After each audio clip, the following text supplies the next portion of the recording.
5 o'clock, we're gonna call the meeting to order. Start with routine business. The Open Meetings Act is posted on the back wall as always. And Lisa, would you call the roll?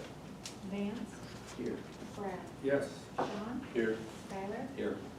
All present and accounted for. Would you all join me in the pledge of allegiance? I pledge allegiance to the flag of the United States of America and to the republic for which it stands, one nation, under God, indivisible, with liberty and justice for all. Everybody? Moving to the consent agenda, all items can be approved with passage of one motion, or they can be reviewed individually. I had one quick question on the 13 minutes. I was looking at those. Trying to refresh my mind about what you guys actually voted on.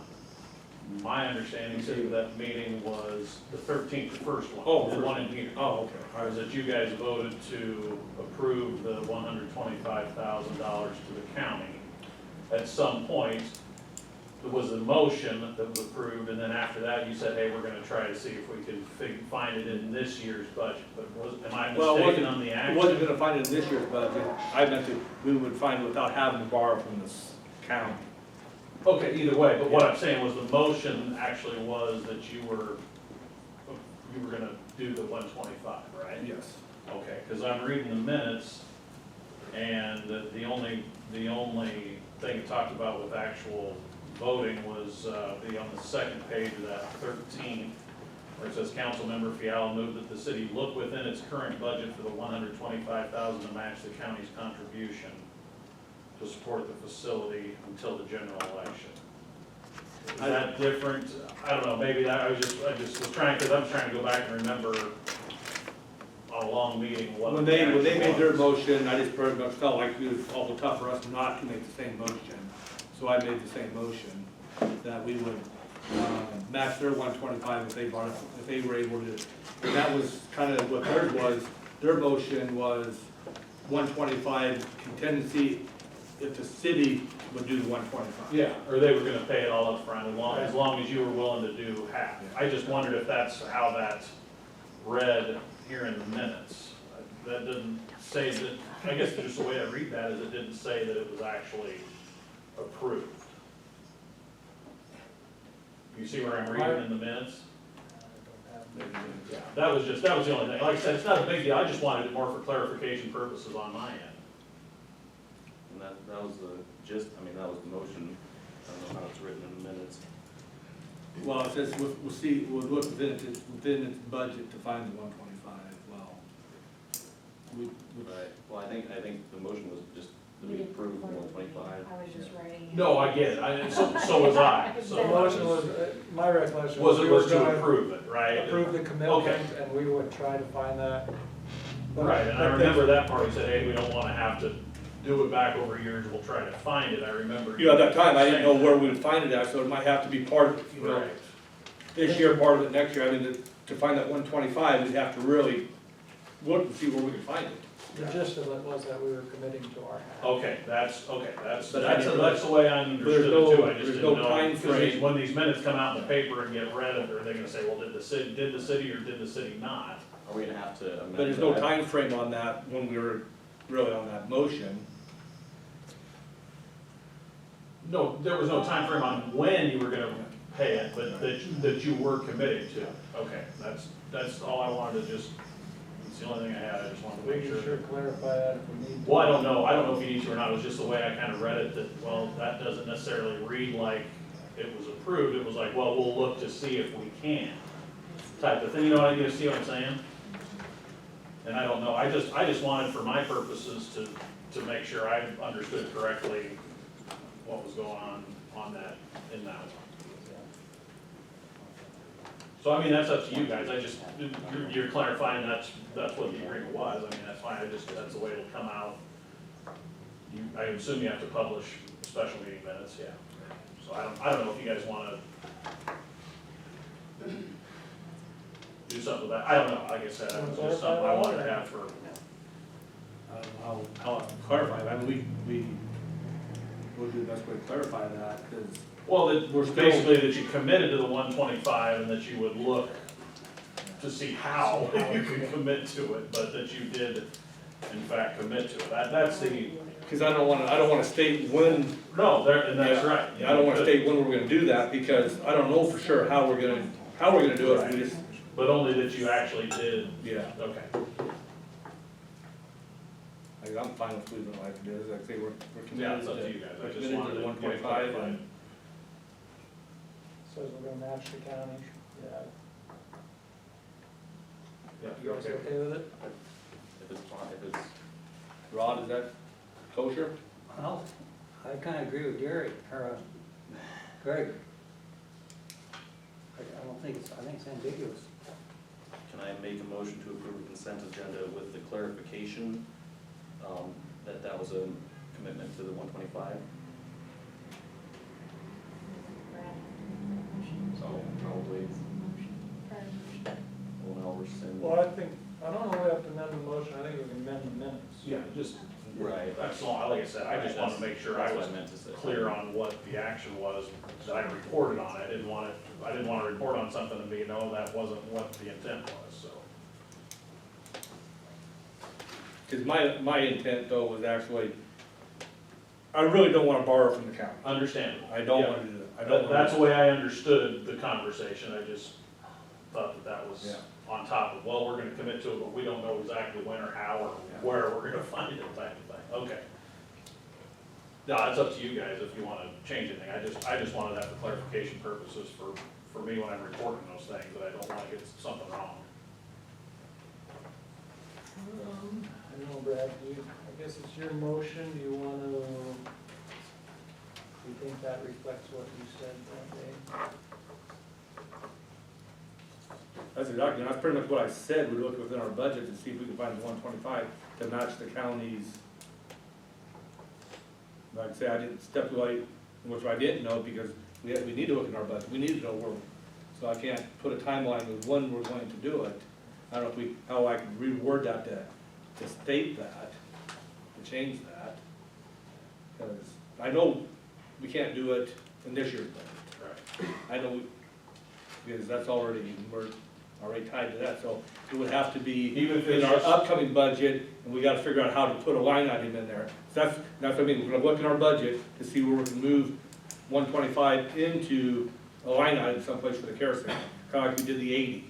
Maybe instead of we put 80 in there like we did the previous years, we'll put 125 in there, but, Right. Yeah, I get all, I didn't know if it just needed like. So, or do I need that to the say city I need to com- that change the city the would commit motion to the to- 125 in and the would then upcoming, look in our within- upcoming budget, look for the $125,000 and put it as a line item in our upcoming budget. I don't even know that we have to do that. No, I don't even, yeah, I was just more that you would actually commit Yeah. to the We 125. That was the committed. only thing, I didn't know, and I don't know if that paragraph suffices there, if it does, Yeah. fine, so be It it. doesn't Like I said, mean- it's not anything we need to, keep going on about, I just wanted that for my own clarification purposes, so. All righty then, you guys wanna, I'll make a motion to approve the consent agenda. Second. motion and a second, any other discussion? Go ahead and call roll. Brad, Yes. Sean, Yes. Skylar, Aye. Vance, Consent agenda is approved unanimously. We'll move on to the mayor's report and appointments, no appointments this month. We kinda got caught up a month or so ago finally on all that. I'm sure there'll be more next month, but they keep going around all the time. And as far as the mayor's report, it just seems like we're getting a lot of things lately that have to do with what's public and what's private concern. We got a few things on the agenda tonight that we'll be discussing. There's some issues with parking downtown. We've addressed those, I hope, or we've started to address those, so I just, guess I'd remind people the city, the county, the state can do so much, but there's also private responsibility. People have to accept their own responsibility for some things too, so. With that, we'll move on to, we don't have any public hearings tonight.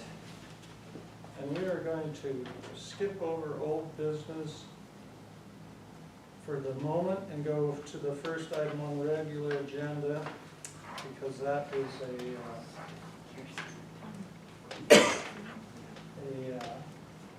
video conference, correct? It's just a conference call this time. That's your cue.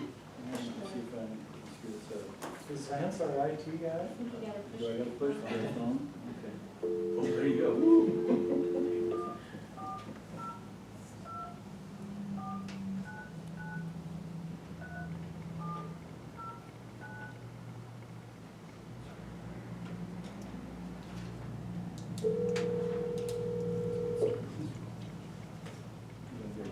Get a raise.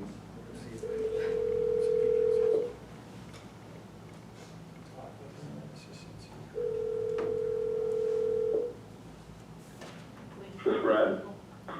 Hi Brad, this is Lisa Schradel at the City of Amesburg. Can you hear Hey, me? how are you? Good, how are you? Good, good. Good, I've got all of the city council and you're in open meetings with all of us here. Well, perfect. Thanks so much for giving me a call and letting me attend. I appreciate it. How can I be of help, or what questions can I answer? I think we were hoping perhaps, Brad, that you could kind of just lay out some of the overview of the things that you and I have been communicating about over the last couple of months, or not months, it feels like months, couple of weeks Yeah. about various options that the city may or may not have in terms of the care center funding. Sure. So, essentially, it sounds as though the care center was gifted to the city and the county. Am I correct in that assumption? Yes. Okay. So as part of that gift, the city has authority to levy up to 7 cents within its 45 cents, so it's still, underneath your lid or your 50 cents, but the city has authority to levy up to 7 cents for operating that facility. The county has the exact same authority. They can levy up to 7 cents for operating expense of the facility. And that's just kind of where the statutes lie for the care center if it's gifted. As Lisa and I have discussed, it's pretty easy for the county to, I don't want to say easy, but it's by statute, it's easier for the county to levy, to pay expenses or issue debt for that care center. They can do so under their 50-cent constitutional levy limit without a whole lot of limitation. And you folks at the city, due to your evaluation, are somewhat limited on carrying debt service for that facility. In fact, to get anything outside of your lid, your levy lid of that 50-cent level, you folks would have to take it to a vote of the public, essentially.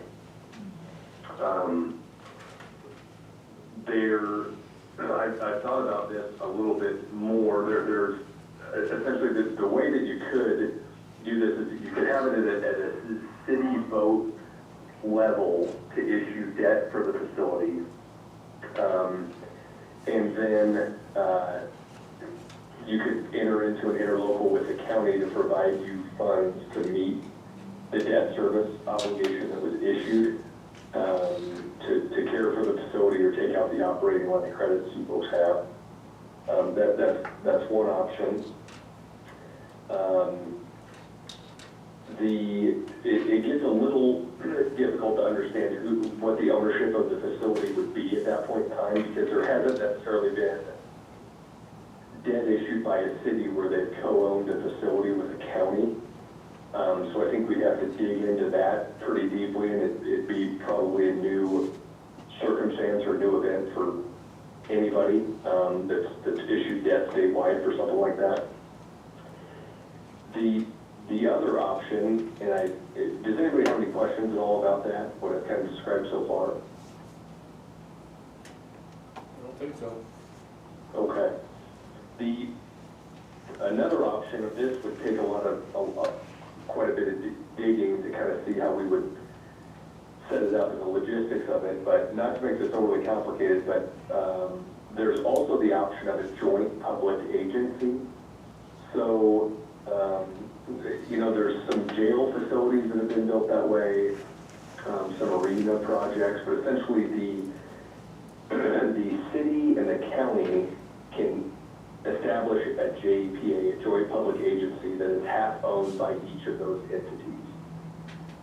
That, in that circumstance, in some cases, the county or the city, I mean, in any case, one of the political subdivisions within that joint public agency has to lend its taxing authority to the JPA. So for example, and this is kind of a what if, but so if you folks wanted to establish this joint public agency with the county, and the city and the county join forces and establish that JPA, you folks could vote a bond issue. That's a statutory requirement that's changed a little bit in the last couple of years, but they require a vote. But you could vote that joint public agency debt issuance, and then the county would lend its taxing authority, if they had it underneath their 50 cents, to that joint public agency. So it's essentially putting the county's valuation on, backing the debt that would be issued by that joint public agency, and then the joint public agency would theoretically own the facility. And that ownership or operating would, be half city and half county. So that's one option. Quite a few cities have done that. Some have done it for swimming pools between a school district and a city and some other projects. But the statute was drafted more as an economic development tool, but some folks have used that to kind of get some project funding done using that between two political subdivisions. So that's one option. As far as the levy authority for the city to meet debt service, towards that JPA, you folks, of course, would be stuck again at your 50-cent constitutional levy limit on that. That JPA, portion of the debt service would not, as far as operating, would not be allowed to go outside of your levy limit. But those are kind of two ways, I guess, I think that you folks could pursue, something concerning the care center as far as taking those operating lines of credit out and perhaps finding a long-term solution to ownership and debt issuance for the facility. Brad, I'm not sure I understand how how's that tax or that bond spread across the county and city? That's been one of the issues with the county. They want to try to make sure everybody's paying equitably. So how does that work with that joint public agency? So you folks would probably have to establish an interlocal with the county where you're going to pay up a certain percentage of the debt service outside of the JPA. The JPA really is established just to allow the county to lend its valuation, essentially, or its levy authority behind the debt that's issued. But yeah, if you folks were looking to split it 50-50, an interlocal is going to have to be established to do that. I think underneath that umbrella, you folks at the city would be more limited under that joint public agency than if, somehow we were able to vote a bond issue at the city level and then the county simply entered into an interlocal agreement with you folks to help you meet debt service on that bond issue. That's a little bit more straightforward and a little easier. The difficult part about that would be the legal logistics of, because of that vote and that debt issuance, would the city have to own the facility in full as opposed to being half county and half city owned?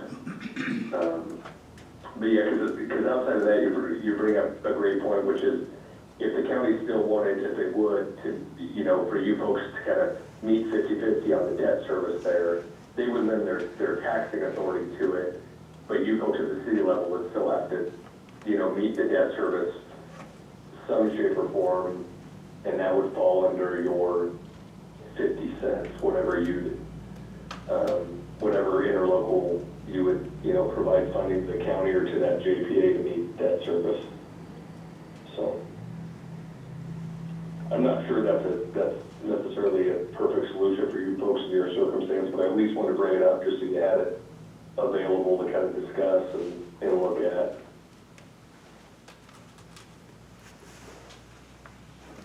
And a lot of this is, you know, I think we can dig into it quite a bit more if we know, I mean, if you folks know that there's debt issuance you absolutely want to do, I think that's the point where the rubber kind of meets the road. Right now, this is a lot more of general discussions of saying, hey, how could we actually do this, and how would we set it up with a bit of research. I think if we got to the point that you folks decided, hey, we need to do something, we have to do something, you know, I think we can kind of get the brighter minds than me involved a little more in depth and actually find the absolute solution that would work for you folks. So these are kind of the only options as far as what's been done or similar to what's been done in the past that are available. For your specific circumstance, I can't actually think of any facility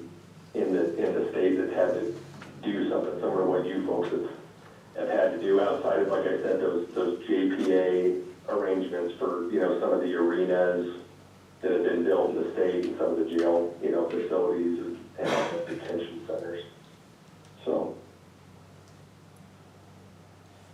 Okay. Anybody have questions, or? I guess, so, pretty much any interlocal, if we're going 50/50, that would count against our 50-cent levy, just to. So if we were talking 7, 8, 9 cents, I think has been kind of the range that'd be floated out for the city to be 50/50 versus a county like 1 cent, but if we're at 45, that's just a no-go, essentially. Unless you say it's for bond, right, or people. Yeah, there's not really there's no statutory authority for you folks at the city level, which is sad, but for this type of facility to actually issue debt or meet debt service on a bond issue outside of your levy lid. In fact, most of the bond issues for care facilities that are city-owned usually are only issued if they don't have a vote. They're issued on a purely revenue basis, which means they're basically just pledged by the revenues of the facility. The one option, I guess outside of that, is, Lisa, correct me, do you collect water and sewer, but do you collect electric utility as well? No. Okay. Release. So one option, and this gets a little tricky because it depends if you folks have any utility debt outstanding, we'd have to dig into that, because I know you have that USDA loan. We have a water For one. line. For the water project, correct? Well, it would have been a water project in like 2010, 2008. Yep. It's gonna come off, I think, next year.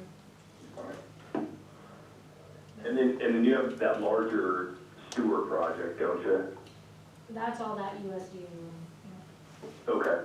So the reason I bring this up is sometimes folks will do what they refer to as a combined facilities bond issue. So if you didn't go to a vote, they'll do a combined facilities where you combine the nursing home or the, you know, assisted living facility, the water and the sewer, combined as one bond issue. You issue that debt and then you pledge the revenues from the facilities in the nursing home to cover the debt service on the bonds. Most folks will do this only in the circumstances they're going to issue debt without a vote and their care facility is cash flowing to the point that they can meet debt service.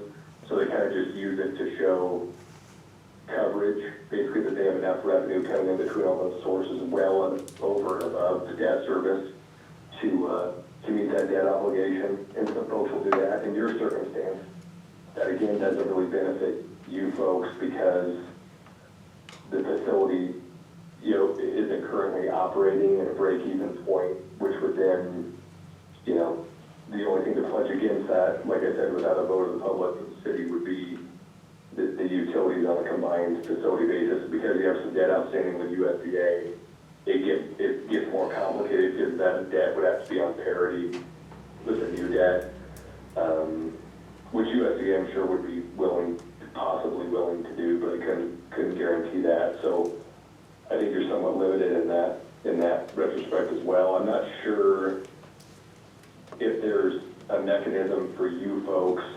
I don't know of any, and I mean, we'll continue to dig, but I can't think of any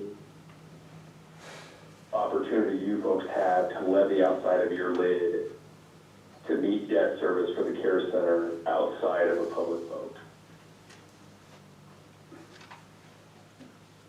Well, that's been our intent really all along, is to go to a vote, and so essentially what we'll be doing is asking to exceed that 50% level, I guess. Is there a way for, you know, say, whatever is on the ballot, for this to be its own standalone entity that's not an interlocal 50-50, that has its own levy authority? That would be outside of the city, outside of the county, it's its own group that manages that and comes up regular for approval? I can't think of any option that would be available. The only thing I can think of, to be real honest with you, is the JPA. The JPA has its own line item, correct? When you establish a JPA, it has its own levy authority. But that levy authority would come from the county, because you folks don't have levy authority to give in this circumstance. The county, if they're not at their 50 cents, would. So that's really it, is the county would be the one that would propose, hey, we'll give you 3 or 4 cents or whatever levy authority would be as part of the joint public agency. And it'd be its own line item, but in all reality, it's a county-wide tax line item. So if the county levied that, you know, logistically, if the county levied that, say, 3 cents, they'd still be knocking on your door to make up that 1.5 cents, you know, to split it 50-50. But for their, That's the only way. well, their 1.5 cent would be like 8 cents for us, 8 or 9, Yeah. 10 cents probably. So Right. either way, on that joint public agency, we're gonna be limited by our 50 cents. You got it, and that's it, but when you brought up the point of making it its own kind of line item, as far as on the levy, that'd be the only way to do it, would be to have the JPA own the facility. I mean, the simplest way straight across on this would probably be city votes it at the city level, enters into an interlocal agreement with the county can levy, as long as they're not up to their 50 cents, can levy what they need to meet you folks to, you know, pay debt service on this. Essentially would be probably the easiest way to do it. The question just really becomes, and I don't think that there's an issue with it, and I think we could get through, but would be just the circumstance concerning there being 50-50 ownership of the facility, you know, and making sure that we continue to use that for operations moving forward. And then you folks would each have, like I said, up to that 7 cents of levy authority. I'm trying to take a look here to see what the county's at. I just pulled up their budget just to see exactly what their full levy is. Around 30 cents. 29, 30. Is that, okay, 29 cents, yeah, so there's quite a bit of room underneath that, not to continue to dump it back to those folks, but, that's kind of where the levy authority for the JPA would have to come from. But yeah, we could absolutely get you, you know, just some general ballot language if you wanted to look at it. Realistically, if you folks wanted to vote this at the general in November, the city council would have to pass a resolution to call for the election probably at the latest by the latter part of August, because we'd have to have a certified resolution to Travis County by 9/1, by September 1st.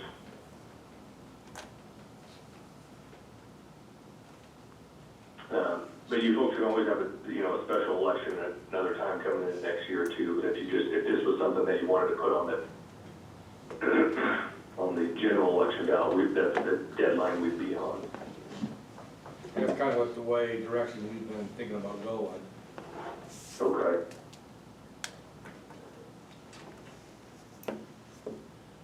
Any other questions for Brad?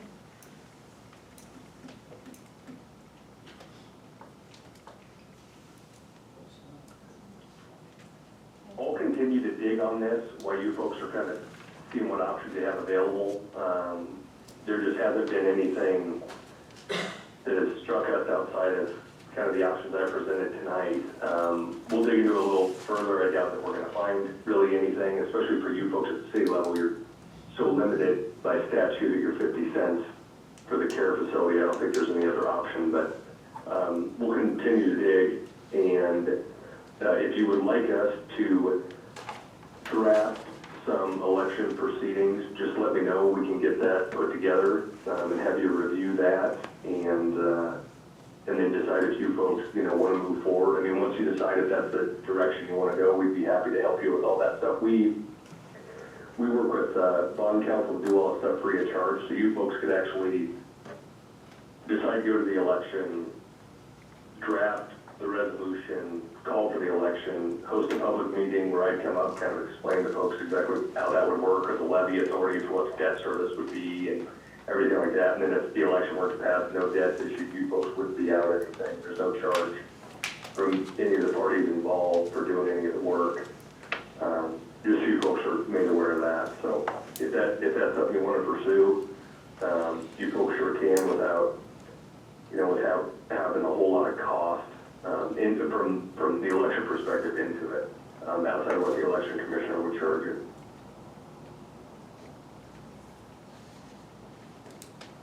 Okay, well, appreciate your time, Brad. I'm sure Lisa will be following up with you. That sounds great. I appreciate it. Thanks so much for giving me a call, folks, and stay out of the heat. And if you need anything else, I'm right here. So if something else pops up tonight, please don't be afraid to give me a call. Thanks, Brad. I appreciate it. Thanks so much. Take care. Brad. Bye.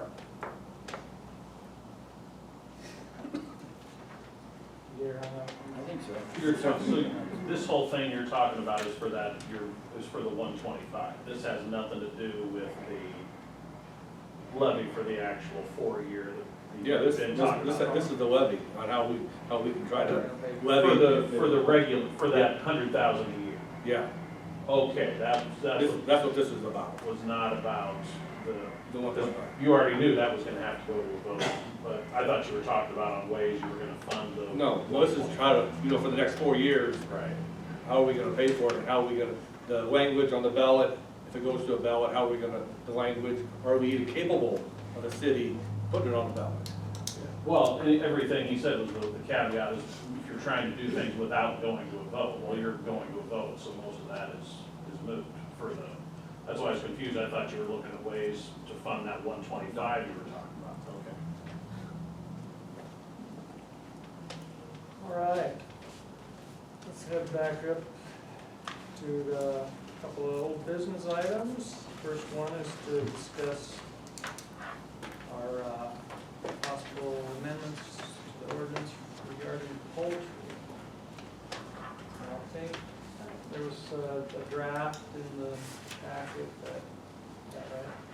Yeah, so, essentially, we brought this for the first time as kind of a draft to discuss it, and I think we had good discussion, not necessarily total consensus, so, we bring forward an ordinance amendment, we read it 3 times, but, I wasn't feeling super confident that we all had a complete consensus on what we were bringing forward, so I was hopeful that tonight perhaps we could get a motion approving or amending in some way, shape, or form this draft review so that next month we can move forward to the first reading.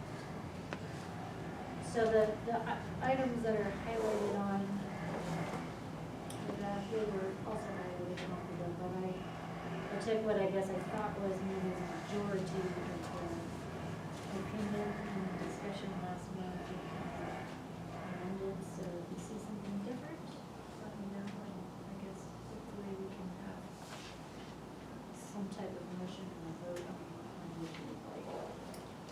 think you're right, I think it's pretty much the way we discussed, I know Vance wasn't here, at that meeting, but it's, I'm trying to think in there. I think the one thing we was going back and forth on was the number of chickens that could be, and I'm still fine with 6. There was, I'm trying to find it here, but I should have marked it. There's something in the ordinance I was going through about, as far as nuisance abatement, that actually specifically mentions like carcasses and like animal parts and things like that. So I think as far as like the concern about the slaughtering and destruction of chickens, to me is probably unnecessary. I guess what I would propose, is that, I mean, I'd come down from 12 to 6 on chickens if we could cut the slaughter out of it. Cut section, would that be section E, Yeah, I think, is it? yeah. I mean, there's already language in the ordinance. I should have marked it, but. I think it's on that second, Well, there's, what I mean is that in the ordinance book, there's already language about not having organs and carcasses strewn It's a about. separate ordinance. Yeah, it's just on nuisance abatement, I believe. So I guess I would say that I think that section E would be unnecessary.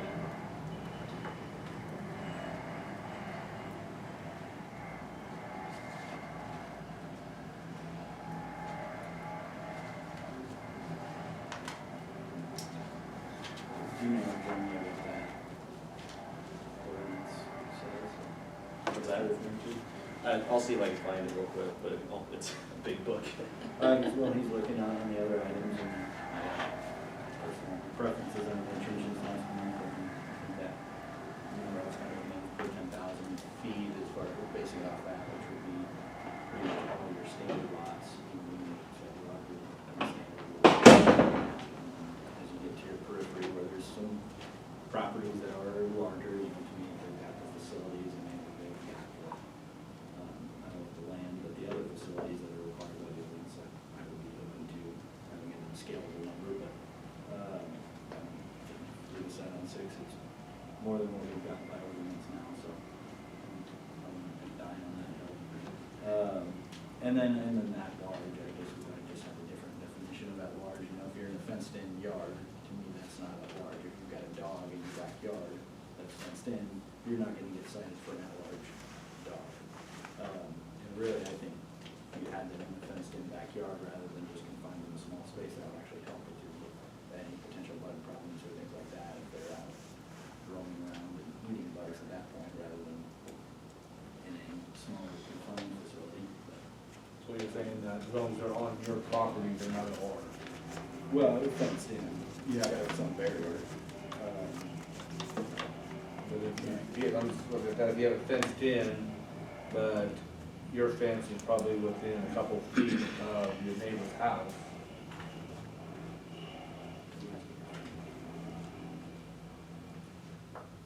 I did find the Yeah, I think nuisance language or facility itself are gonna be confined, you know, that's where you start getting small and, potentially, that I agree it should be some setbacks, but should be walking around close to fences and, you know, as far as those concerns.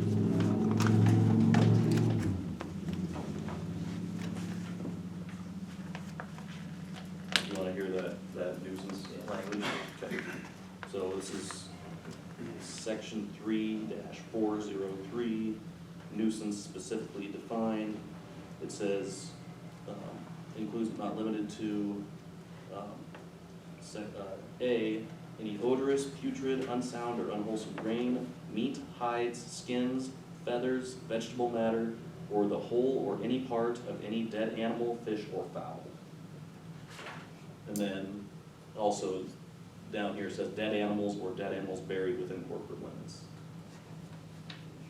Which sounds to me like basically, you know, what we're talking about as far as concerns with slaughtering.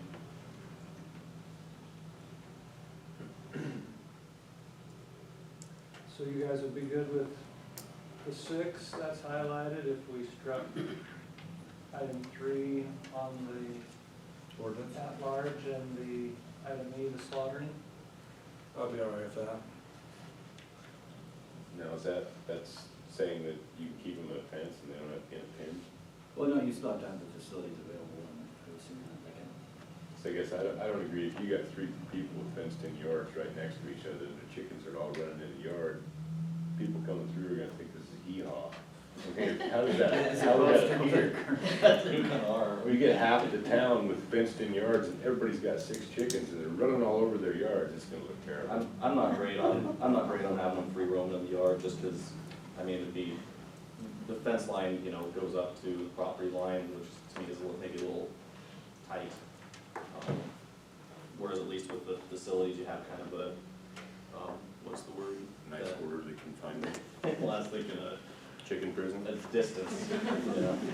Look, we'll leave them in the food stands. Well, we do have run space of an additional 5 cubic feet, but it's not the end of the world there either, so. Well, not having seen the ordinance, do you still have them, what does it read as far as a coop size and a run size? Or are you telling me they Well, don't that's have right, to be in the coop? 5 cubic feet for a run and 3 cubic feet for a coop. But you're not gonna require them to be in the coop and in the run? Well, if we leave it as written, it would require them to be in the coop and run.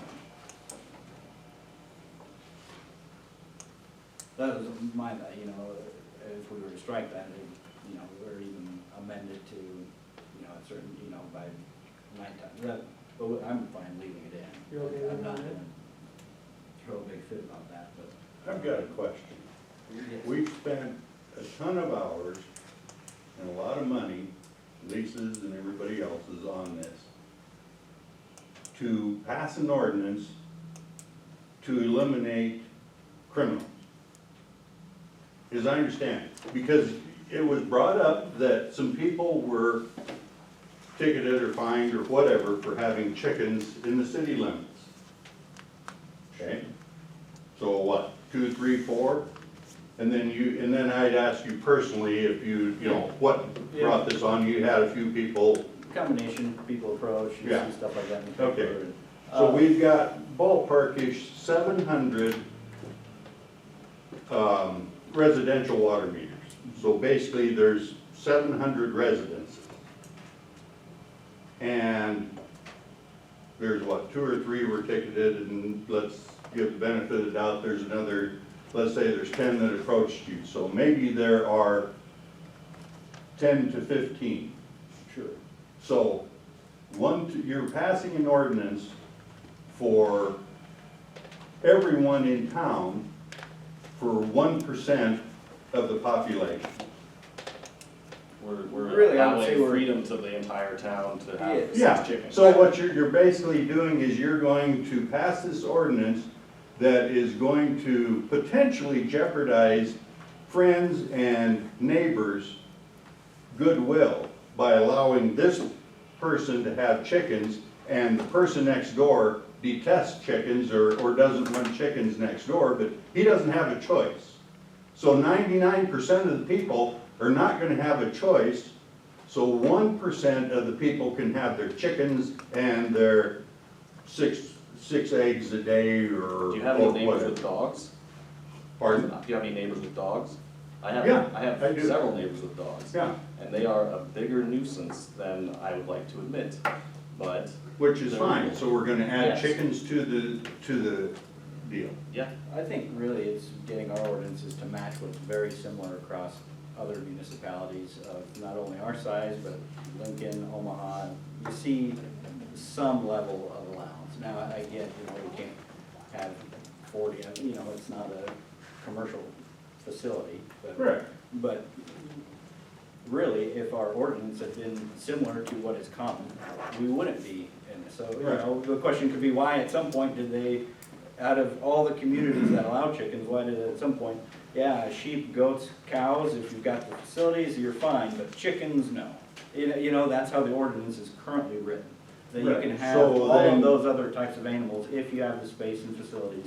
Why You not can't have- correct, why not change the ordinance not allowing something like that within the city, than adding something to it? I think, because then you're getting, like I said, your majority of communities have similar ordinances to what we're. Not to mention grocery prices are going up. I mean, people Well, are gonna. that, Yeah, you've got a lot of chickens money on aren't the chicken cheap. before you. I mean, You're not come gonna- on, give me you're a not raising break. You gotta build all this Yeah. stuff so You're you not can raising get, chickens to It save takes a you money. lot can of get a eggs few to- eggs a week. Yeah, it's not gonna work. It takes a That's lot of not eggs gonna to make fly. that pencil back, you gotta, Yeah. I'll agree there, you've gotta want them basically more as pets than you. That's exactly Rather right, than- but I just have a problem with passing an ordinance for maybe 1% of the people. Well, it could be Most more of of our that. problems You're jumping to pass, this is a proposal. I We're understand. not passing anything, there'll be 3 readings, there's gonna be a lot of opportunity for public input. So I hate to jump to a passed ordinance when we don't even have the final draft yet. Except that the problem is you could have this room packed full of people against this ordinance, and these 4 gentlemen could still pass the ordinance. They could, but I doubt that they would. Yeah, but they could. That's right. So that's like They're jumping to the elected make conclusion the that they are, you know, They've been elected to make the decision, so Right. that's what they'll do, but I think they take public opinion into account well. and a fenced backyard, in referring to your fenced backyard as far as free ranging within the confines of your fenced backyard, a lot of, my backyard is fenced with a chain link fence. And it would really upset me to have 6 chickens over here and 6 chickens over here, because I've got three residents that share a chain link fence to my backyard. So potentially there's 18 chickens. So you Just forgot watching your them across the fence. Yeah, right. Luckily, I already have an agreement with one of my neighbors that neither one of us are gonna have chickens, and we have a chain link fence between us. But I won't take up any more of your time. It just seems ludicrous to consider an ordinance for potentially 1, maybe 2% of the people, when you have, Could be more, but we don't know. yeah, you're not gonna have 50 to 60% of the people want chickens. I can't imagine. I I'm would not say saying. you That's might fine. get to 10%, because actually after we've been doing this, and, you know, I've been one that's been raising a lot of stink about this, because people not having an ordinance, it's an ordinance. But since we've been talking about this, I've had a lot of people approach me, saying they're glad that we're bringing this up and that we are going to, you know, they are wanting chickens. So, and I was surprised about that, you know. I'm like you, I just thought maybe it'd be 2 or 3, 5 people, residents, but I think you're gonna be surprised at how many people are gonna have chickens in town. I would say most of our agenda items in a given month are generally affecting a minority of people. We've spent how much time on the care center, for example, that is well less than, if you were to break it down in city population, of actual city residents that are there, it's probably less than what we've been approached by on chickens, as far as that. Well, I Yeah, I understand. don't, the number of people that, it's never gonna equal out. Most of the stuff is everybody, A little sewer, different. Yep, let's just. A little different with the care center. When it first closed, it was a economic detriment to the city with millions, considering wages, food bought, all the utilities. That's what I I'm saying, can't you can't just imagine, look I at the can't number of imagine the people. chickens are gonna enter into the millions, No, but it could. you can't look at, hey, we've got X number of people, that's the only thing we're gonna discuss this month. And most of the things that take a lot of time are something that affects a minority of people. I feel like it was brought up because of public opinion, people approaching you, and so I think the council will respond to public opinion as it's, and the intention is to go through the 3 readings. I don't think anybody wants to waive the 3 readings, which we regularly do with ordinances, so we'll go through the process, just like tonight. Everybody good with those amendments then? We got a final draft? I guess what I would say is if we took that section E out of there, then maybe look at it next month, and then if there's anybody that does have concerns, have one more chance to read us. I'd like to go to first reading next month if we could, I mean, really.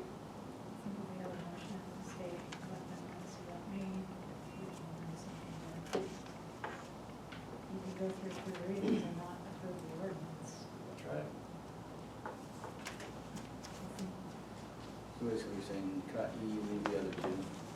I think so, including top six Got at item the E. top end, that's have to say some of the, leave those two. cut the other Chicken two. with one fox. And a possum. The partridge in here.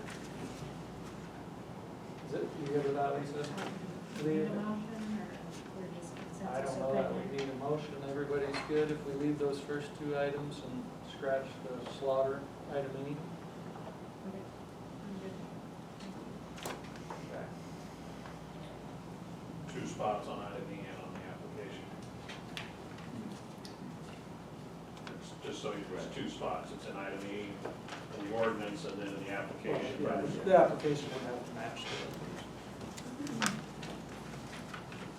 Alrighty, let's move on to, any old business involving the discussion of potential amendments to ordinance regarding pet license. This was a discussion last month. I don't know that we really need to do anything unless you guys have new information or.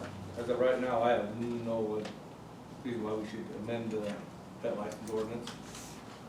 We discussed it last month on, we had one person come in and talk to us about it, but, I guess I don't know that we really have any agreed upon changes to make at this point, I mean. I don't know. No solution to mean dogs Yeah, yet? I'm kind of shy on ideas too, so I don't even want to table it, I just want to take it off the, take it off the, no discussion. for now. Does anybody else have any discussion? Anybody in the audience have any discussion on our pet licensing or anything?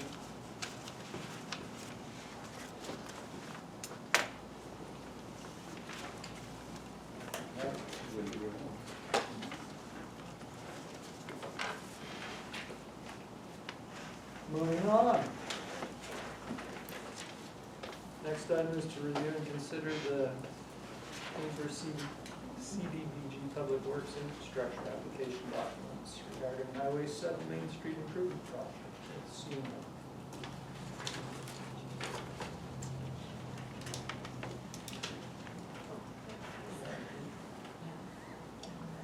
Hi guys, thanks for letting Judy and I be here.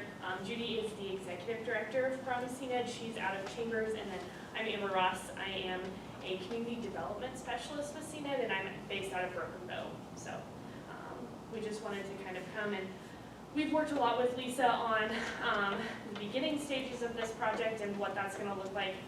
Do you want to talk a little bit about the project, Lisa, itself? Sure, we can. Similar to what's happening out the window here, NDOT has plans to redo Highway 7, which is our main street, of course, in 2024. And with all big state projects, the really hard planning work and development work usually is about 2 years prior to the actual construction of the project. So we're in sort of full-scale operation mode of planning and developing and designing and trying to line up funding, grant funds, and other pieces of that puzzle to help us pay for these upgrades to our community. So essentially what we're attempting to do is when DOT comes, they're going to tear up essentially storefront to storefront because that's state right of way when they redo the highway. So it'll be all new sidewalk, curb and gutter. So while all of that is exposed, the city is going to do some sewer main and water main replacement projects. We will save substantially on the cost where the state is already doing that work. So we will replace the water main essentially from South Street to, for sure, to Highway 20, perhaps, depending on funding, perhaps all the way north along North Main Street as well. And sewer main also from South Street to their wastewater treatment plant on North Main.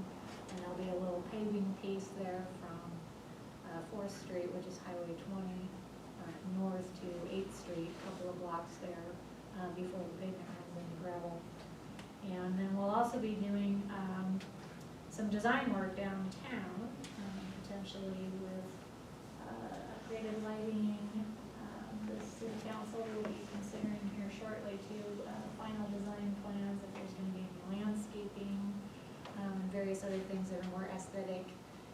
signature for the downtown area. So that's what we're kind of, whole overview for what we're doing. So we looked at a lot of different options. Downtown revitalization is a grant that I'm sure some of you have heard of. That's a big, popular one right now. We considered that one, but we really think that it's written in there, Public Works is gonna be a better fit for you guys with the sewer and the water works. That kind of fits a little better under this heading. So did they get copies of everything? Okay, so you guys have copies of some resolution, well, they're not really resolutions, they're just documents that will need some signatures on this evening to move forward with the grant application. It is due September 1. We would potentially get, and it is the state, so I say potentially because they tell us a timeline, but it doesn't always meet expectations, as you can imagine. So we would potentially get notice of award in December, and then hopefully would have release of funds in April-ish. The first one that we would look at is the chief elected officials sheet. That is essentially giving the group permission, or the city permission to move forward with that. You would give one person authorization to sign electronically sign the application documents and all those kinds of things. The statement of assurances and certification says that you are not doing anything incorrectly and that you'll follow all the rules and such as we move forward with this application. Citizen participation plan, it's exactly like it sounds. The residential anti-displacement and relocation plan, if the plan were to take up any housing and get rid of it, you would work with the community to make sure that that was replaced. It's not going to be an issue, or shouldn't be an issue with this project. There's some sheets about your income survey that you guys did to prove that you're low to moderate income community, even though the census didn't really say that. I know Lisa's got all of those documents. The waiver of the procurement process, the first one talks about your relationship with CNED, and you guys are good standing members, so you can use us as your general administrators down the road through this project and not have to procure for that because of our good standing here. Prior procurement and code of conduct, you will follow all procurement procedure processes throughout this entire process if you do get the grant, to say. And then there's an excessive force certification that just says that all local law enforcement, any law enforcement agency that would work within Ainsworth does follow state laws regarding excessive force and those kinds of things. So those are the ones that we have to do tonight. If we do move forward tonight, there will be some more that we do at the August meeting as well. So this is a process, and you'll probably get to see a lot more of me throughout the next couple of years. So did I miss anything, Judy? There was one waiver of procurement for the professional services. Oh, yeah. For the engineer, because the city procured for that previously, and we have to document all of that. So I know I would forget one. So any questions? I know it's a big process, so please feel free to ask them. And this is 300, is it 385,000? What's the? 400. 400. Yes. Yeah. Yes. 250 to 400,000 is your range with a 20% local match. We're looking, I just talked to Olson's the other day, they're finishing up their cost estimates on the water and sewer portion, and they're completing the design phase for the aesthetics, that will come back, all of that will come back to the city council, in finality, but, the preliminary estimates for where they're at right now, it's looking at about a $3 million total water, sewer, and then additional for aesthetics, depending on what the council chooses to implement there. So, every little bit helps, and we are looking at potentially applying also for SRF funds through the state, clean water and drinking water funds. preliminary reports, it kind of earmarked the city of Ainsworth to receive about up to 1.5 million potentially, and like Amber said, all of these numbers can change. But so it looks like we are poised potentially on that front to get some good assistance hopefully as well also. So What source was that, Lisa, you said? SRF, What's that stand for? State Revolving Loan Fund. There's Oh, that's a loan though, not a grant. some of it is 0% interest and some of it is forgivable potentially, and depending on when you submit the application and how much funds the state has, they determine. Is there a, for these CDBG funds, let's say that they approve the 400,000 or whatever amount they happen to approve, is there a time limitation that you have to use them by? 20, I think it's 20, either 24 or 30 months.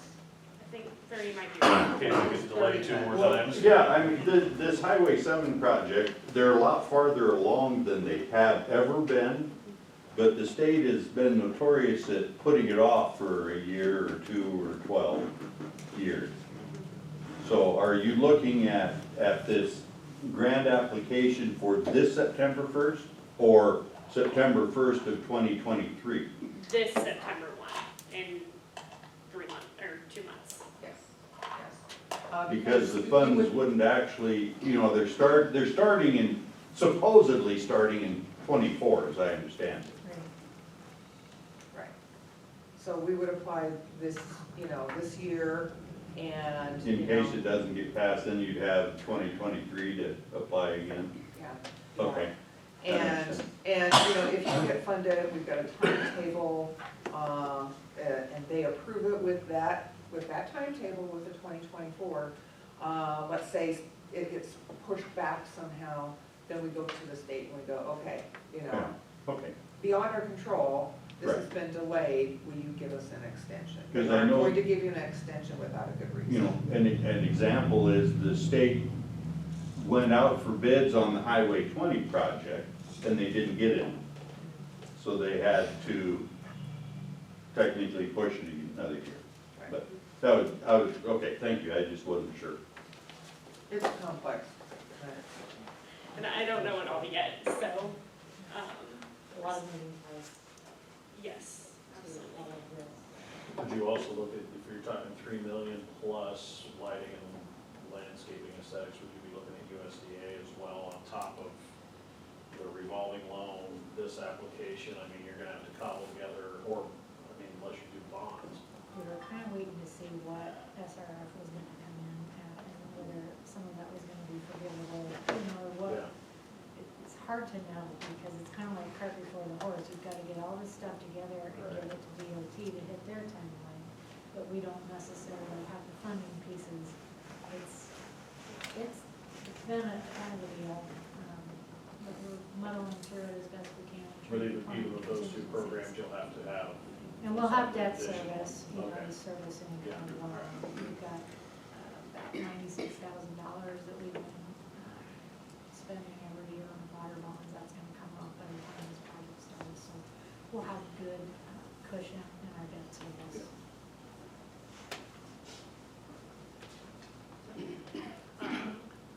You mentioned the cost estimates and stuff that you're working to get. That's one thing that we would have to do next month in August is a public hearing to include those numbers, give the public the chance to comment on that budget and that kind of thing. So that would need to happen by that September 1 deadline.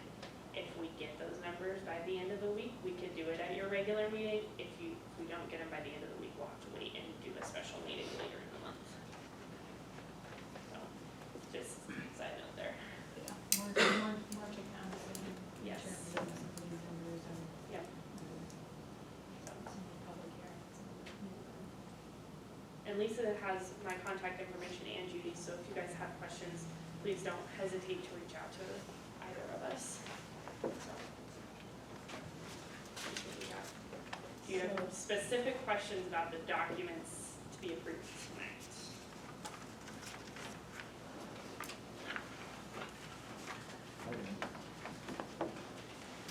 What you can do is you can have one motion, you don't have to do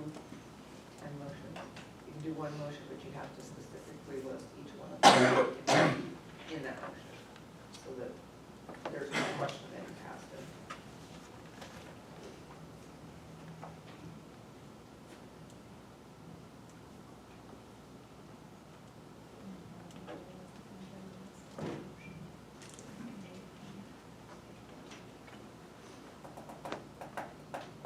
Anybody got the list? And Lisa, Amber provided you with a kind of a listing and an example of all the other policies and stuff that are coming up. I'll make a, And the reason we're doing that now is so that you're aware at the very beginning of what is to come through the process, rather than like, oh my gosh, I don't like this policy after the grant has been written, and now we don't want to sign it, and everybody's gone through a lot of work. So we're wanting to educate everyone about what those documents look like, even if not all of them are signed tonight, but we want you to be aware of what would be required if everything goes through.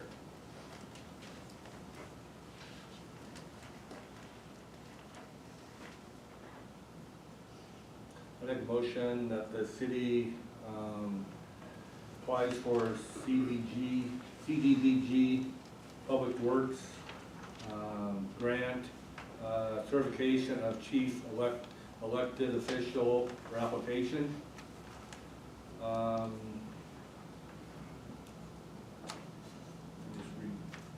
This will need to be, Exhibit C1, Exhibit C2, Exhibit D, Exhibit E1/E2, Exhibit K1D, Exhibit K2, procurement process for code of conduct, and executive force certification.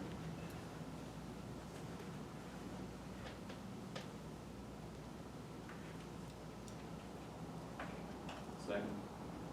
Motion and a second, any other discussion? Call roll. Sean, Yes. Skylar, Yes. Vance, Brad, Yes. Motion carried unanimously. Hopefully we've got them all listed. Yes, he did, I was Yeah, following along on we my were sheet. listening. Do you want to sign these now, or can we wait till after the meeting, or do you want them right now? I'll tell you what, if you want to sign them all in blue, Yes. just makes it safer for us, thank you.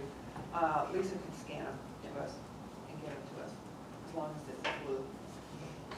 And the scan is a color scan, so. So we can do it for you. Yeah, that's perfect. Thank you so much, guys. Thank you.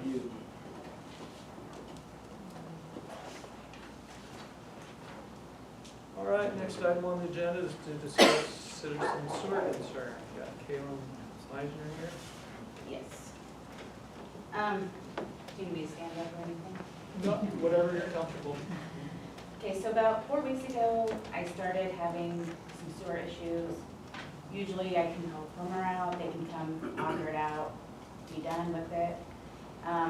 This time, we weren't able to, we were only able to get like so far out, and it feels like we're hitting something.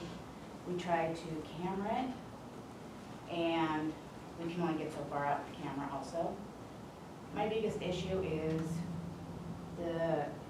my sewer line is underneath someone's house, which, let's see here, which is, the city had approved for the house to be built there at some point in time, and which goes against the city codes for the sewer to be there, but it happens, you know, things happen. The problem is now I have to figure out how to get the sewer around the house and around the garage. So it has turned into a really, really expensive fix for me. So basically for me to go on the easement along the street, which is the city right away, which would be taking out trees and everything else. And that would be almost $15,000. There is another, we have noticed another city easement that it goes at the back of my property. So we're wondering if we could possibly use that easement. It would be about 12,000 to go that way. The biggest cost that is running for me is the part for between the curb and the city street. Because the city requires, one city guy has to tap into the main line, and you have to put down more concrete for the street. So, I guess the biggest thing for me is, you know, one, it's, the city approved that the house could be built over my sewer line, so I can't even access it. Which wasn't my fault, wasn't my neighbor's fault, wasn't anybody here's fault. This was done in 1970, you know. So I'm kind of just wondering if you guys can help me with the portion from the curb to the street, which in the city code says that the city pays for any maintenance from the curb to the street, the city line. Is basically what I'm asking for. Otherwise, I'm not gonna be able to, well, I'm trying to find financing to even do this, because it's expensive. And I'm also trying to figure out how to, because I didn't realize, I have my neighbor's sewer line going through my yard. So I have to figure out how to get around that sewer line. Because that was all a trailer court park on that side of town. So, yeah, it's been a ball of fun over there. And I know I am just basically beating a dead horse with a stick, coming in here, griping about the same thing everybody else has been griping about. You know, get some help from, see if we can get some help from the city, and everyone's been refused, but basically, I'm just trying to see if you guys can help me fix something that the city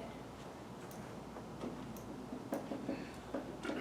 Well, you know, I know historically the city maintains the main, which I'm sure you've heard this. Right. That's the city's responsibility, and it's the private landowner's responsibility to get from their house to the main. So I'm not telling you anything new. I don't know the details you're talking about, I'd have to see maps. Right. But And it would be simple if I could just go out to Fifth Street, but they never put a sewer line in there. I thought, what I did see was you did have two options to go two different directions, either to where it goes now or to the other main, to the southeast of you, or south of you. It's uphill. It would require a lift station, yeah. It would require two.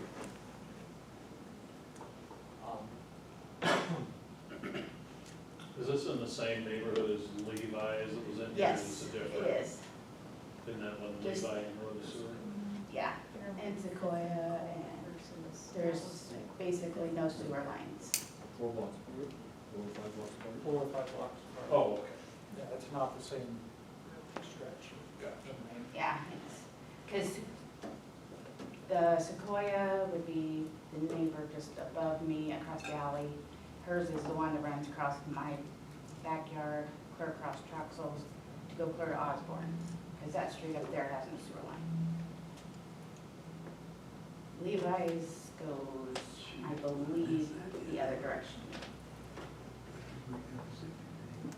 That street has, it doesn't have one, and Fifth Street stops at Court Street.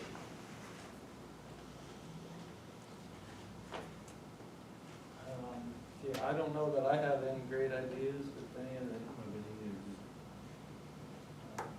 you mentioned that the city ordinance or something says that the city goes to, From the curb to the city main. Is that right of way?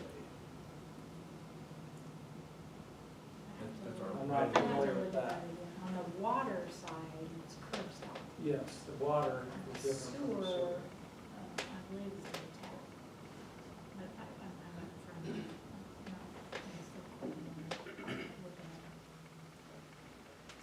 Because I've kind of been researching, but Yeah, so the other thing, you know, is can I use that right away on the backside of the bike park? If it's a city right away, I have to look at the maps, I don't know why that wouldn't be an option. I mean, there is city utilities, I know, or utilities that run through there, but there is in the front too. I mean, because that's where all the utility lines run through. That would be less, because there's no trees to tear up. A little bit longer pipe, but Yeah, I don't know why there would be any issues using the city right away. Typically with that, you know, it's just a, you know, kind of a building permit request that would show where you're wanting to dig. And then, you know, we can compare that to where our utilities are and where our utilities are. That's kind of how we evaluate that, okay. where you want to put it.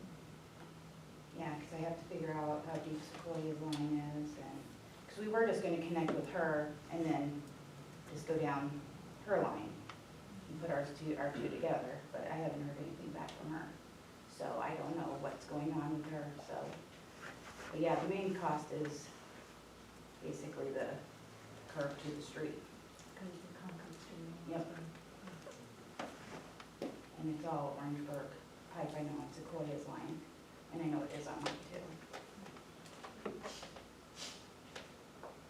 Well, I did my research online and I found a few programs that may assist Right. with you. I mean, I've got them right here if you'd be interested in, taking them home, Yeah. looking through them. Maybe that would help decrease some of the costs. And if they Definitely. don't, they don't, but I looked into every one of them and sewer was covered in them, so Yeah. maybe one Yeah, would work. I'm just at that cutoff stage where I make too much, but yet, Maybe one of them will work. give me a couple kids. So that's my basic, but yeah, it's gonna be, I'm gonna have to get some new estimates here too and see on running, because we just found that on that easement on the backyard the other day. When we were looking at some city maps. So they haven't priced that one out, how much for sure that's gonna cost, and then I'll get back to you on how much that, so you guys can discuss it. And I'll look up that city code too and everything, and get back with you. That sounds good, Because you know, we certainly, the city's gonna work with you any way we can, but again. Yeah. Because I know there's a spot in there Pay that, for it, because otherwise we'd be paying for every time somebody needs their line cleaned out. right, and I don't expect you to put in the line from my house to there. It just says that the city would takes care of from the curb to the city main, because the city has to tap into to the main. I'm not sure if that's a confusion between water and sewer, but we can Yeah. look at that ordinance. So I know I've got it saved someplace on my phone, so that's what I was trying to look at here too, and I'll get back to you on that one. Okay. And I'll check with that easement and see how much it's gonna cost. So I've got a couple plumbers coming from Valentine. All right, well, yeah, anything else? Sorry you're having trouble, I wish we could do more, but we're kind of limited in some respects. Okay, yeah, I'll take and have them price that out and get you back on what they need to do for that easement back there. Okay. Thanks. All right, next item is to discuss citizen property concerns. We got Ann Weeks requested to be on the agenda. Okay. So initially, when I asked them to put on the ballot, I basically wanted to come in and kind of complain about communication issues we have here, or lack thereof. So when we moved back after the house had burnt down and everything, out of pure ignorance, I guess, we brought my chicken house, we were back to the chicken issue for a minute, and put them on the property. So I've been at the same property since 2004. In the summer of 2004, I had 2 horses there, and they kind of started running out of grass or whatever. And it was proposed to me by a neighbor to see if we could put the fence up closer to her mom's. So I came to the city office, obviously none of you were here, And at the time, Christy said, I'm not comfortable with them being able to cross the creek, but you can fence off everything back there. So I need 2 of your guys' easements I fenced off, okay? So, you know, we've had horses there, we've had calves there, we've had chickens there, we've had geese there, children, dogs, cats, you name it. It was just a little funny farm. Everything was fine, whatever. And around 2015 or 16, you know, I'm getting older, I can't remember the dates for sure. My daughter took the horses to her place at Mills, so we no longer had any animals there. So that's where I plead the ignorance on the chicken house thing. I'm sorry for the long story about that. After that, we started putting garden in spaces out there, and you know, it's since 2015, and it's never been an issue. So now back to my original thing. I get a phone call from the county attorney saying that I'm going to get encroachment charges put on me for my chicken house that was still there, that I had came into the city office here and talked to Lisa. And I do believe it's the one and only time I've ever talked to Lisa personally about the chickens, because we had 3 days to remove them. It wasn't gonna work because we had graduation coming up in the big kind of weekend, and she worked with me, gave me a week extension, got them off there. All back into compliance. She talked a little bit about the chicken house. I did tell her it was mobile, and that once we got the house cleaned up, we were going to move it. There wasn't a time frame set, there was none of that. I've been into the city office one other time, and like 3 weeks after that, to license my dogs. Nothing was said to me about removing the chicken house, removing any of the property back there. Business as usual. So when I get the phone call on the 23rd from the county attorney, I'm kind of like, encroachment, okay? Say what, where, why, what do I need to do? And so chicken house had to be moved, the house had to be cleaned up and all this stuff. They told me I had until July 6th. And I'm like, that's not even reasonable at this point. And discussed how my husband's hours were and everything. I mean, we don't have the finances, just come in and say, hey, somebody come clean all this up for us. So, talked to him. Honestly, I talked to a lawyer myself about what can and can't be done about the encroachment, because it was said to me by the county attorney that the other thing, other than the chicken house, which was a big deal apparently, the garden was gonna have to go. Well, half my garden will have to disappear, and half my family's food source. So I'm here today to show you what we've done for the house and the removal of the chicken house. Garden's still in place, so we're gonna see what we need to do about that. In the midst of all this, because I kind of made this my mission the last couple of weeks, and I've kind of lived, breathed, whatever, this whole deal. So, according to the county attorney, when he called me, the issue was that I was not allowing a neighbor to cross me to get to their back part of their lots. I've never once been called by the neighbor, never once was called by the city, nothing, no communication. However, I started looking, and according to 3 different maps that I've found, the said area that they're needing to get to is actually in city easement too. The one little spot that is on their property, they have a direct route from Dawes, which comes down from Christie throughs, and it's right there. It's right there. So I think we have some boundary issues that we need to address maybe down in that neighborhood also. Because if that is true, and that is city easement, then they have a ramp that they have been using to haul out their debris and everything, also in city easement.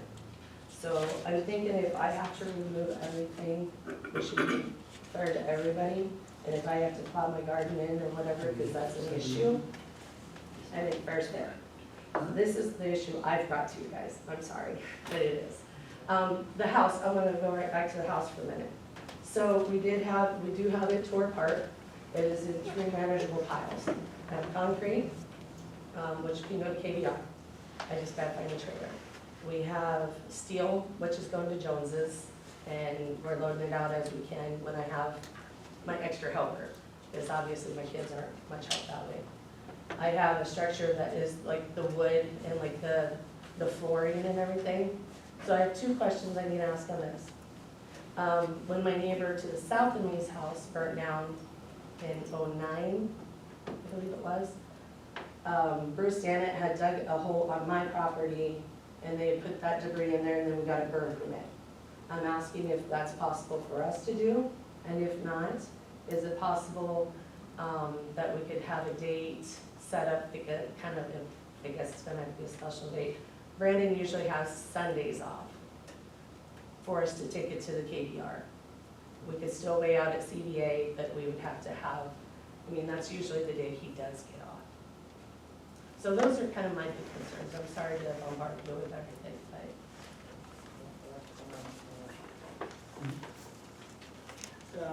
As far as the house, I assume it's probably a nuisance, or it's been on the nuisance property or something because of Well, fire and et so, cetera. I'm sorry to interrupt you, but the house fire was in January.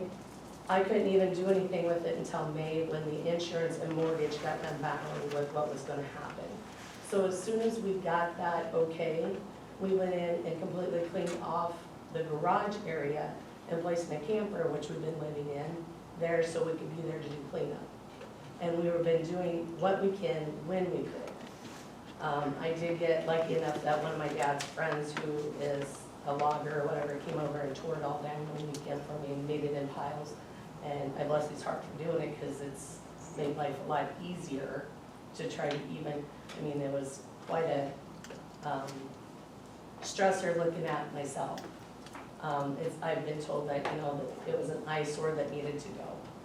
And I agree, and we've been working on it. Well, and that's what I was gonna say. I think in most cases with the nuisance properties, when we see people making progress, that's progress. We're not, you know, we say, okay, they're working on it, we're gonna allow more time, whatever. If you got it sorted out into 3 files, what you described, to me that's progress. I don't think, you know, we're willing to work with people as they're making progress. We realize not everybody can do everything today. Right. So if that's the case, I would The assume. thing I think that probably upset me, myself, the most though is, you know, we got telephone, we got internet, we got email, we got general mail. Pick up the phone and say, hey, where are we with this? You know, I don't need the county attorney to call me and say, we're gonna charge you right now for something that I've been doing for, I mean, as far as like the garden area and stuff, which is what he was kind of more on top of, I mean, communication is key with anything. Communication's two-way too. I understand that, since that garden, I've really not much of a problem with that garden, but I understand you have no water turned on there, right? Right. Pat Preble has allowed me to fit her water, let me hook up to her Okay. water, and we have been paying towards her water bill. I think you guys probably have seen a weird payment come through for Pat. That is us, Okay. until we can find it. And so But you're here's the thing though, I'm sorry, Brad. The thing is we were working on trying to find the water and clean up the house, which was our priority to us. We didn't realize the chicken house was a priority, and moving what we had down there on you guys was the priority, which was turned around to me that it was. Then you are living in your camper down Yes. there. So if you don't have water, what are you doing on your sewer then?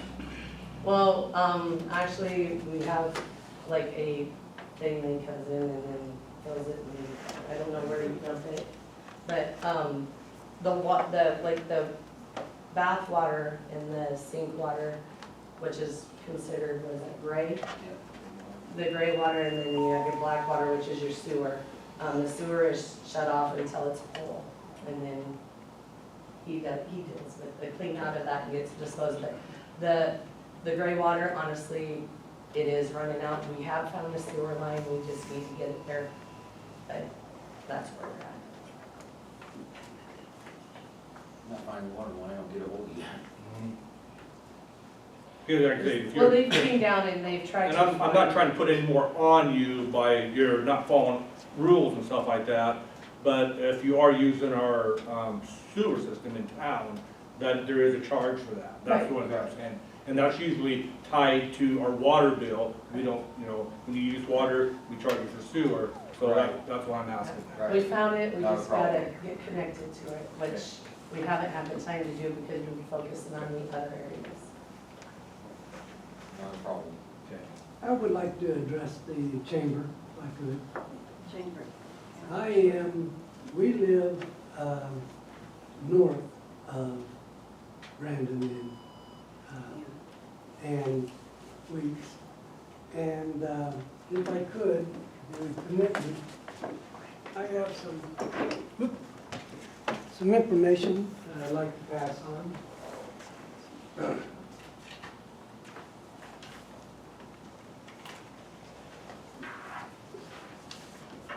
Shows our property. It also shows Brandon and Reed's property. And the red lines that are in there was a previous that we brought to the city council about buying that section of land. And my problem is we own down to the street, which is Dawes Street. And the only way to get to that area is to come down South Wilson Street, and at the corner of their property here, where it meets Dawes, they have posted no trespassing signs. So I didn't go there. And the only other option I have is to go down South Street, till I hit Morrison Street, hit Dawes, and then come down that way. Well, in between, right there, they have equipment. Yes, they had a chicken coop there, they moved that up, but you still can't have a passage all the way to the backside of my property to do a cleanup. And the other thing is, the other Dawes, when it comes up to meet South Wilson Street, you can't cross that because of the creek. So the only two options I have is come down South Wilson Street, then I can go in that way till I hit Dawes so I can get to the back of my property. I have to just say that I think you've been a little misinformed about the situation. I went down and met their neighbors on South Wilson Street that live on South Street and South Wilson. And I was curious because we started seeing a lot of equipment in that area. So out of just curiosity, I went and met her, and she told me No, that, I went to his house, I went to him, excuse me, he wants to tell a story, it's gotta go right. wait a minute, don't interrupt me. Okay, I'll get my. So then, I asked her what was, what they didn't have an auction with all this equipment. She said, no, they're planning on moving back on that property and moving into a camper. And then, I don't know what all's pertained as far as her insurance or anything like that. I'm not worried about that. I just want to get access to the back of my property so I can take care of it. Well, I'm landlocked. How do I get there? Is what I want to know. And what happened was, the same day that I talked to her neighbor, Brandon and her came over and was in my living room. And I said, I don't have any problem with your stuff. But it needs to be, that is a street. Well, we had some medical things that we had to do, take care of. My brother-in-law fell down, got metal plates in his neck, so we was down in Grand Island for a while. And then when we came back, we noticed that he was down there plowing up for a garden. Well, now you can't even get there because everything's a garden. And, I mean, it's a street. How do you plant a garden in the street? You got a property, she's actually said, she's got 4 lots there. Well, plant on your own lot. We asked to buy that street. Huh? We asked to buy the street last year. Yeah, and so we told her, I told Brandon, I said, Brandon, all I want to do is to come in here and be able to go to the backside off of Dawes in the backside of our property so I can take care of the creek. Well, we have taken concrete stuff and put on north of the creek along the bank and to keep erosion from happening. Well, since I can't get over there, any water that goes through the creek, which is getting dried up now, is eaten out towards, gonna be coming towards Dawes Street. And, you know, it has to be shored up. And, well, if I can't do it this year, but next year, and Brandon was under the impression too that he knows that I had to get onto there. He realized that, he's in my house and said so. But I can't get over there. And I am, it's frustrating. I don't want to have any problems with neighbors, but I think she had to stay within her boundaries. And I talked to Lisa about this situation. And I told her I'm not gonna do anything about this at this time, because I'm not gonna be an ass and have somebody go in there and have to tear up their damn garden. I says, but come next year, I will protest if they don't put their gardens in their own boundaries. It's only right. So the reason you can't get to your property is because on that South Wilson Street, going north and south, Yep. her garden's on part of that street. Right. So can I So if next year, like you say, it's not a problem this year, but next year, with her garden, she stays within her boundaries. I don't care. You can access that Yeah. property all Right. you want to. You're Okay, right, can I sir. say something in rebuttal to some of that? The no trespassing signs were not put up there necessarily for our neighbors. After our house fire, I had people going down there taking videos, and I'm still liable for that. And you know as well as I do on this, Brad, that the fire doesn't just go out overnight. I had people down there walking around the house, doing TikToks and crap around my house. That's not I can law. show those to you if you like. Anyway, that was why there was no trespassing signs, to more or less protect us and them. They have never once asked us if they could access it. We did. You did not. Our house. You did not. Our house. We sat there in your house and you told us how you were gonna make the city either develop it or sell it to you. That's right. And I said, you know, as neighbors around here, usually you call your neighbor and say, hey, do you mind if I come across there? And usually people are like, hey, no problem, but I have this here, can you come here? And you go, okay. With that being said, I have papers to show you guys too. Good. And so this is why I was saying I think there's some boundary issues we all need to look into. And I don't have a copy for each of you, so you guys can, you're gonna have to look at them this way. But if you, I have 2 different apps on my phone, plus I looked at G-Works. And if you look at the property boundaries, and what they're wanting to do is get in there and do the embankment erosion and whatever. I understand that, totally understand it, my house fire, get it, no problem. But it appears that that's in the city easement too. And if that's the case, then they're in the same boat as me. And I believe if you look at the city easement, that is on the city easement. And this is where all your easement is. So that's where I think we have a problem with boundaries. I don't have a problem with removing my stuff, I know where my stuff goes. I've only used it this way for 18 years, that's why we did it this year. Nobody bothered to come over and say, hey, don't put it there, please. Matter of fact, if you look at the pictures here, I believe that's a 2015 picture, which I can't find anything newer on Google or anything, because I have a great, or tan Tahoe in there, and I haven't had that since 2016.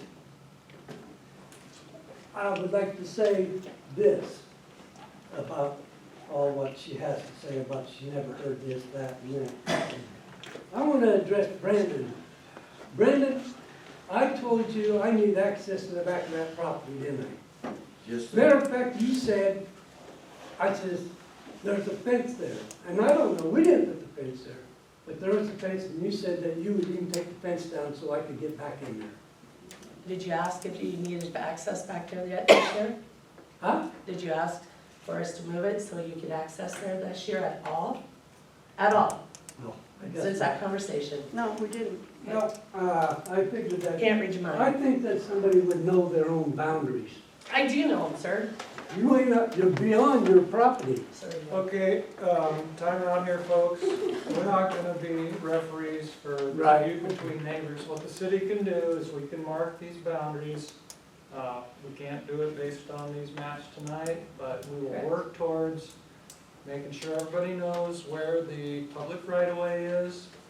And I don't think anybody wants you to have to tear out your garden this year, but I would It's a suggest beautiful we'll garden. plan on public right-of-way next year. Correct, no problem. And we'll move forward that way, but we're not gonna sit here and referee. Right. Matter of Match fact, we tonight. were gonna ask also, if you guys were thinking about this, if we could go ahead and, for whenever this is all said and done, get a building permit to put up a fence on the south end on the east side of our property, so we don't have this issue. And then all I can just, You can apply for a building permit anytime, I think, it's, okay, I just have one question. Sure. I don't speak much, but, when we do this, figuring out the boundary lines, would it be possible that we have a neutral, like I don't know how to put it, non-biased. surveyor, yeah, it'll have Come to in. be, it'll be. not somebody from the city? I'm not saying anything, but you know what I'm getting at. Right, right. So it's right. Yep. And there's nothing, oh, well, I'm not feeling him just a little bit, you know. No. That's what I'm getting at, and And if that would be okay. Okay. And then we can resolve this problem Mhm. and move on with life. That's right. I'd be probably tickled to death with that. And the original survey plat, which probably is on file at the courthouse, is probably already stakes set. It's just a matter of Finding, yeah, finding and That's marking. what I know, Especially with the correct. I was gonna say, we did flag a couple of areas. Yeah.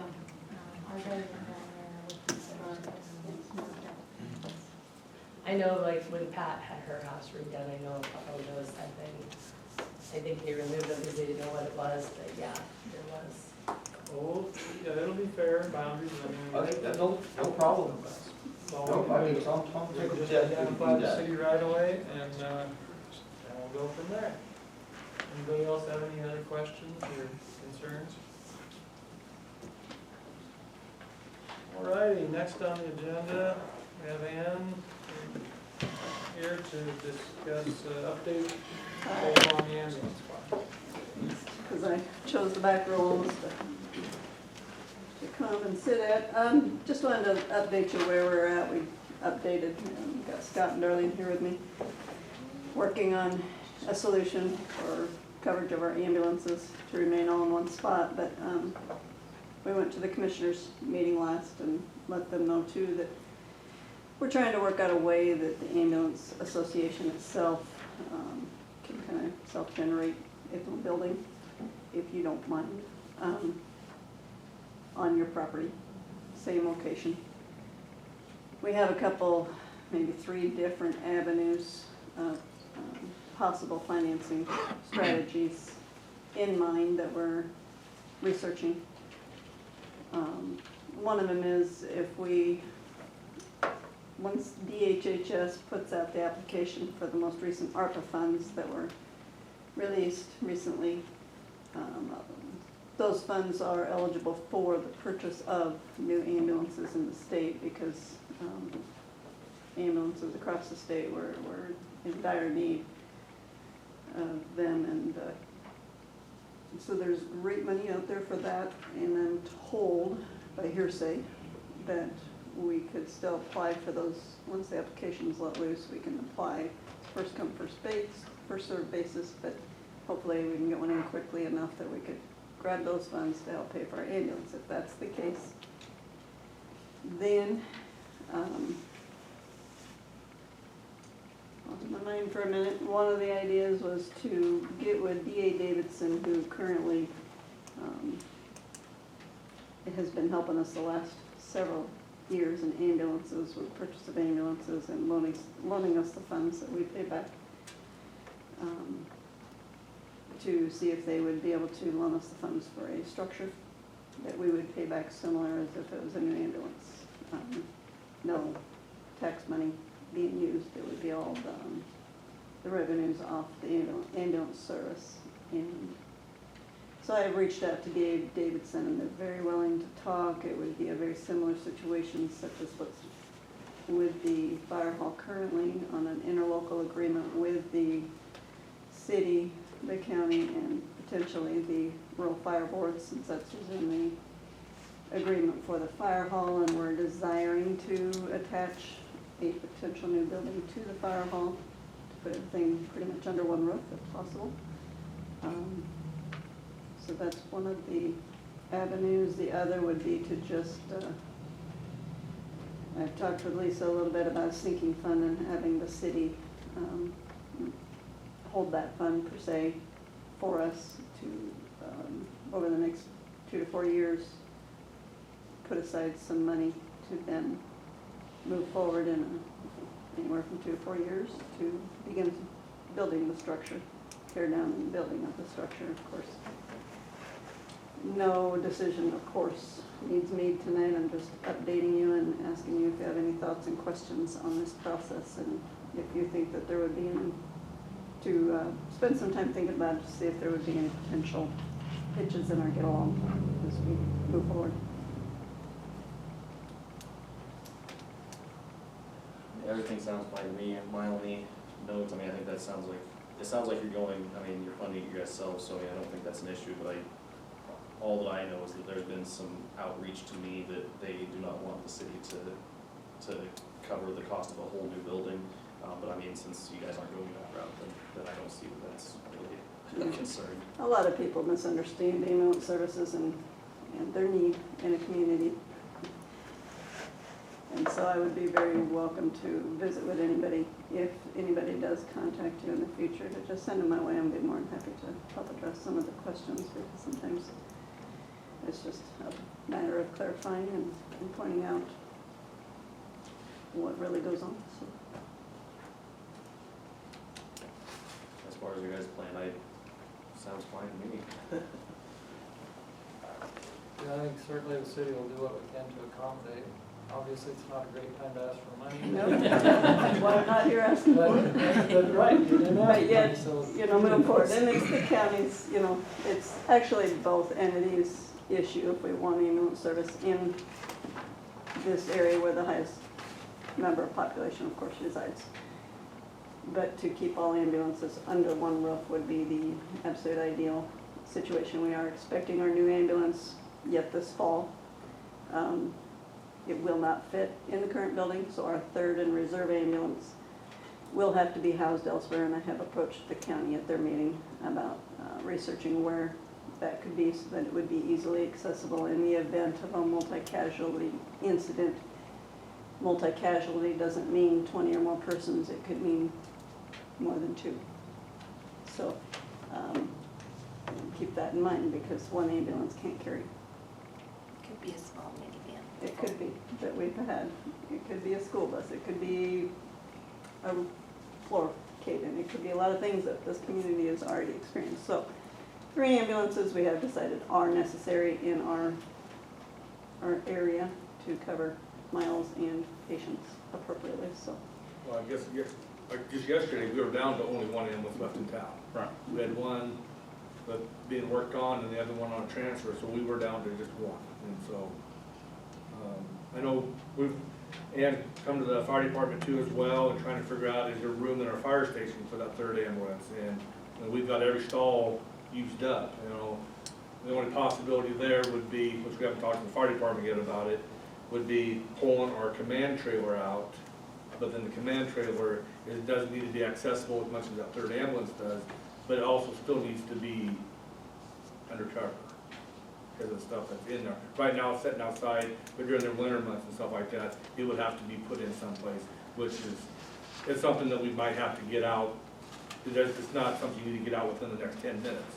It's something you can probably get out within the next hour or so. So it's probably more flexible being stored off-site, but the ambulance, even that third one, can't be stored off-site. It's gotta be stored within the city limits of Ainsworth, but also have accessibility to all ambulance members instantly. Yeah, so that does pose a problem with security of buildings, access to the ambulance, so that you're not moving motor graders and other storage equipment out of the way just to get to an ambulance to go save somebody's life. So it is gonna take some thought and process. That's why I keep knocking on doors and pushing this bill, because it's a need. And so we're figuring it out, and I just wanted to keep you abreast of that, because, you know, the tear out of the existing building, if we get that far, when we get that far, those kind of things we'll need to discuss and decide responsibility and what lies where. So just keeping it in the front of your minds, I guess. Appreciate the update, keep the dialogue going. We'll somehow get it figured out, I'm sure. We will. Thank you. Thank you. All right, next item on the agenda is discuss and consider recommendation of approval by the housing committee regarding housing rehab application number 1866. Level B 75% for year one, 0%, 25% deferred loan in the amount of $25,000. So there's about $145,000 and change roughly in the housing rehab account. I think of that, about $33,000 change is committed by other loans that are being drawn down still. So with this, if you make this loan, there's still a good $80,000+ in the account, which could easily accommodate another probably 3 loans. So financially, with the housing account, we're sitting good with this one.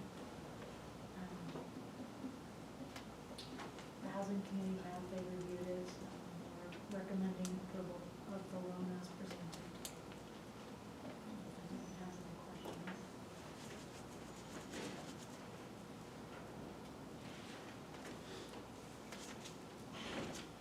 Anybody have questions, or somebody want to? The total amount is 25,000. 25,000 over the 20-year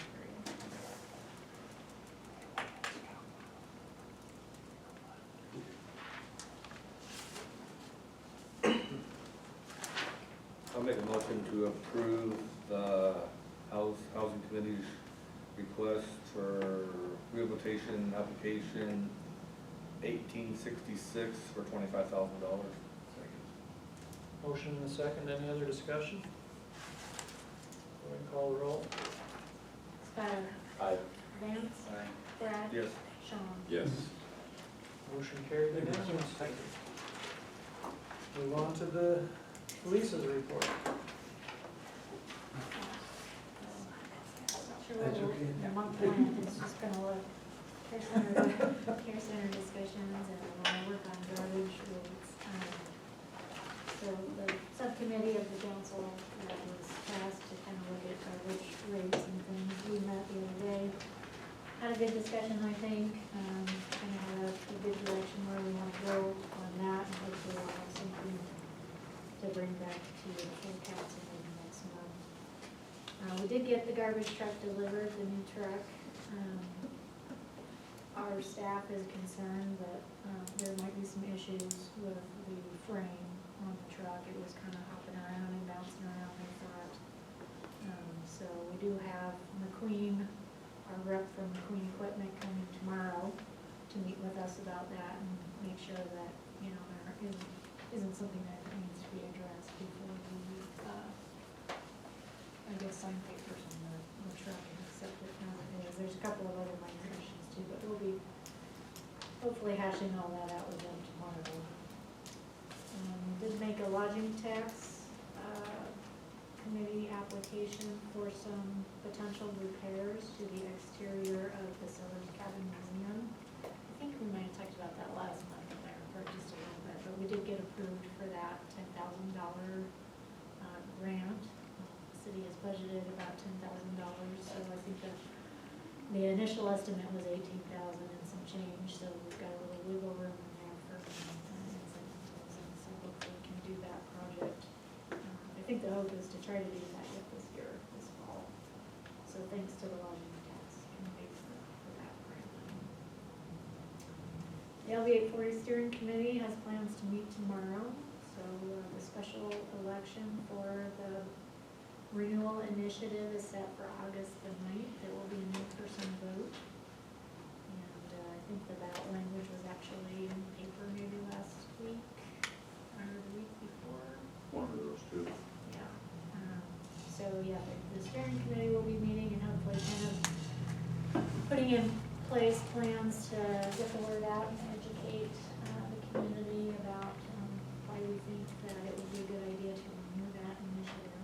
I know with the current climate that is a big ask. It's not an additional tax, it's just keeping a tax that's already in place for another 15 years for economic development purposes. And beyond, I guess, scratching our heads about the care center and trying to find solutions for that. I did attend a conference in Kearney for a few days in June. It's a fine conference. The league puts it on every year. And the state legislature, I know I've said this before a couple years ago, put in place a requirement that city treasurers have to have 8 hours of education. So I can get all my numbers at that one conference. So I'm good for the year. And we're in budget season again, so we'll be working hard on the budget here in July and August. We've got some new rules coming out of the state legislature that took effect January 1st that have to do with growth attributable, value attributable to growth if it's beyond 2.5%. You have to have joint public hearing and there's some time frames that we have to meet in there. We don't know what our valuation is going to be. We won't know that till August 20th. We have to certify whether we need a joint public hearing by September 1st, I think, or 1st or 5th, I can't remember off the top of my head, but it's a kind of a tight timeline, so my hope is that we'll have our budget workshops probably the 22nd or 23rd of August, but I'll be in communication with all of you about that to hopefully finalize things so that we can meet those deadlines if we're going to be above that. Last year we were at 3.2%, so it's likely that we could be close depending on what our valuation comes in at, so what our needs are with keeping in mind care center and various other things that we're going to have to be looking at, so just a heads up on that, I guess. CARC, we're a little behind, probably my fault, because of some of this other stuff that's going on. Honestly, I'll admit I forgot about it. And thanks to Marcus for pointing it out to me. So we'll be having our biannual meeting July 21st for that, and hopefully it'll report in August. Okay, thanks. Anybody have questions for Lisa?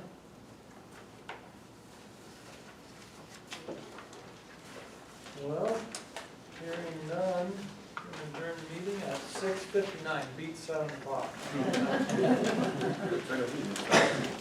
you gotta move the meeting. One of the first times in